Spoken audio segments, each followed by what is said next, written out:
They said it would be self-harm. Rees Mogg mocks supporters of UK's adoption of the euro.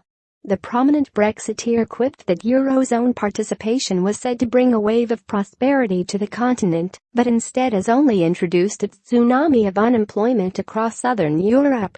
The North East Somerset MP said Brexit should be seen as a similar victory, with the UK's economy flourishing despite doom-mongering reports of financial woes. Speaking at an Economists for Free Trade event, Mr. Rees Mogg said, when the UK decided against joining the euro, it was widely argued this would be an act of irretrievable self-harm. That the countries of the eurozone were set to soar and surge forward on a wave of new prosperity unleashed by the single currency. Rabbiting on about a tripling or doubling of UK trade.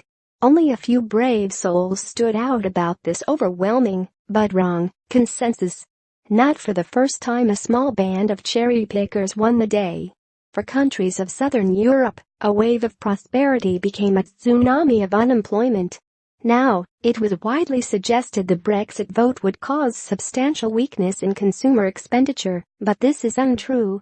Mr. Rees Mogg proceeded to reel off facts about economic growth, adding consumer expenditure had grown by 1.8%. In the same speech, Mr. Rees Mogg urged Chancellor Philip Hammond to use the budget to hike the amount of taxpayers' cash earmarked for investment in new border controls and other measures to get the country ready for Brexit. Mr. Rees Mogg pointed to forecasts from the Economists for Free Trade Pressure Group identifying a potential £135 billion windfall to the Treasury between 2020 to 2025 as the financial benefits from leaving the EU are felt. He said, these forecasts provide headroom for fundamental change in fiscal policy, and the first thing to do as a matter of prudence is to allocate sufficient funds to prepare us to leave the EU without a trade deal. The Chancellor has so far made £250 million available. This ought to be increased to £500 million with a contingency fund of £2 billion for other matters that may arise. This will probably not be needed and can be added back to sums already referred to.